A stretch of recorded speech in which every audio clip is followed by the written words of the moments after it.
Dimanche 20 octobre, au Vatican, Marie-Léonie Paradis sera canonisée, ce qui fera d'elle la 5e femme canadienne à être élevée au rang de sainte.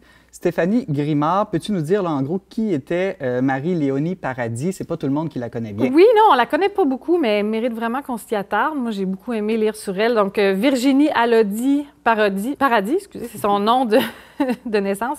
Elle est née en 1840 à l'Acadie. C'est un village, là, maintenant c'est Saint-Jean-sur-Richelieu. Au début, elle évoluait au sein des Sœurs de Sainte-Croix. Elle a été aux États-Unis, à New York, puis en Indiana. Puis finalement, elles se sont installées au Nouveau-Brunswick. C'est là qu'elle a fondé la communauté qu'on appelle les Petites Sœurs de la Sainte Famille. C'est un institut qui va être dévoué au soutien matériel et spirituel du ministère des prêtres. Donc, c'est-à-dire, elles vont aider les prêtres et les frères dans leur mission en assurant surtout le bon fonctionnement des établissements là, qu'ils habitent. Peut-être pas le service le plus à la mode de nos jours. Non, c'est ça, mais pourtant tellement nécessaire.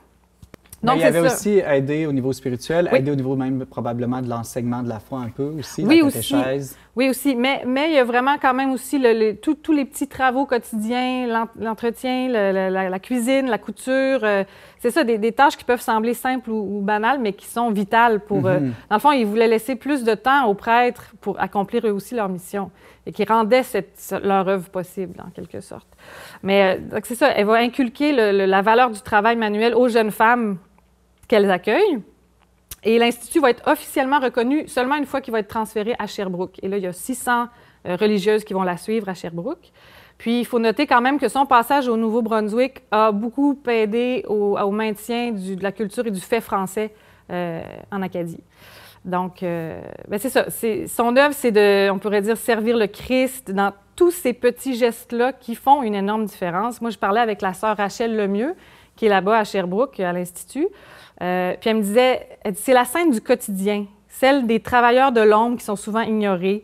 Elle va redonner la valeur, la dignité au travail de tous les jours. Elle nous invite à être un témoin de Dieu dans des gestes, comme je disais, qui sont aussi simples que nécessaires.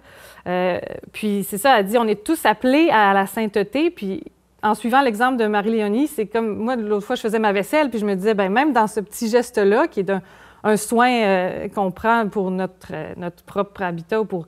Non, en tout cas, pour notre maison ou pour quand on a des enfants, le soin des autres aussi, c'est dans chacun de ces petits gestes-là qu'on accomplit un peu notre chemin vers Dieu. Là, Marie-Léonie Paradis va être dimanche prochain canonisée à Rome. C'est quoi ça, une canonisation? Bien, c'est ça. La canonisation, c'est donner à quelqu'un le statut de saint. Un saint, c'est quelqu'un dont on considère la vie comme étant exemplaire, parce que quand le Vatican l'élève à ce rang-là, il devient en quelque sorte un modèle pour les fidèles, pour les croyants, et aussi un intercesseur auprès de Dieu. Mais là, il y a plusieurs étapes pour franchir, pour être déclaré saint. Il faut passer par ce qu'on appelle le processus, le procès en canonisation. La première étape, c'est obtenir le décret d'héroïcité des vertus, qui doit être signé par le pape. C'est très officiel, tout ça, là. Donc, le candidat passe au rang de vénérable. Ça, c'est la première étape. On reconnaît ses vertus, sa fidélité à l'Évangile, sa pratique de la charité, si on veut. Puis la deuxième étape, donc le deuxième rang auquel on s'élève, c'est celui de bienheureux, c'est la béatification. Et là, il faut qu'il y ait un miracle qui soit accompli après la mort de la personne et grâce à son intercession. Donc, il faut que ce miracle-là soit officiellement reconnu par le Vatican.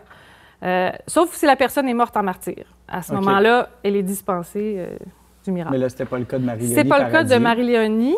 Mais donc, elle a été en effet béatifiée en 1984 lorsque le pape est venu à Montréal. OK. Est-ce qu'on connaît un peu le miracle? Oui, en fait, le premier miracle, ça datait de 1912, l'année de sa mort.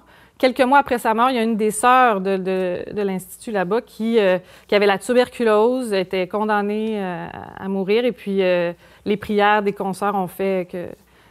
Elle a été complètement guérie grâce à l'intercession de Marie-Léonie. Et là, je crois qu'il y a des scientifiques, des médecins qui se penchent sur le cas, qui déclarent que la guérison est inexplicable selon la science actuelle. Exactement, parce que sœur Rachel Lemieux me disait il y en a eu plein de miracles, sauf que ce n'est pas tous les miracles qui sont officiellement reconnus. Ça prend vraiment une étude, comme tu dis, là, des gens qui s'y penchent très sérieusement. Et ça, c'est la béatification. Puis les restes, la canonisation, c'est comme le niveau 3, si je comprends bien. C'est exactement ça. Puis ça, c'est arrivé... Donc, c'est en janvier de cette année, en 2024, 40 ans après sa béatification, que le pape a annoncé que Marie-Léonie pouvait officiellement être proclamée sainte, ce qui va arriver donc le 20 octobre. Donc, elle pouvait être dorénavant vénérée universellement parce que quand on est béatifié, c'est un culte plus local. Mais lorsqu'on atteint le statut de saint, là, c'est vraiment l'Église universelle qui peut demander des intercessions. Puis, Donc, c'est très important. Là. On a une femme canadienne, québécoise, qui, au moins pour les milliards de catholiques à travers le monde, est présentée comme une modèle pour toutes les femmes et tous les chrétiens et chrétiennes du monde entier. Exactement. Mais pourquoi, quand on est béatifié, c'est plus local? Qu'est-ce qui fait en sorte que c'est simplement à cause de la connaissance qu'on aurait de ça? Ou... Bien, comme c'est une première étape, je pense qu'au début, ça permet un culte public, au moins dans une communauté religieuse ou un diocèse où la personne a davantage œuvré. Mais certains bienheureux, on juge qu'ils devraient être érigés comme des modèles mondiaux. Oui, parce que c'est le cas, là, certains... OK. Puis le deuxième miracle, dans le fond, pour qu'elle accède au statut officiellement de sainte, ça s'est passé en 86. Une petite fille qui est née avec un grave manque d'oxygène, qui avait toutes sortes de défaillances plein d'organes. Elle a été totalement guérie, puis on a attribué cette guérison-là aussi à l'intercession de Marie-Léonie. Wow, c'est vraiment une belle histoire. Ouais. Alors, on espère que cette femme va être mieux connue et davantage priée par ceux qui ont la foi. Oui, on le souhaite. Merci beaucoup, Stéphanie Grimard. Tu es journaliste au magazine Le Verbe. Merci.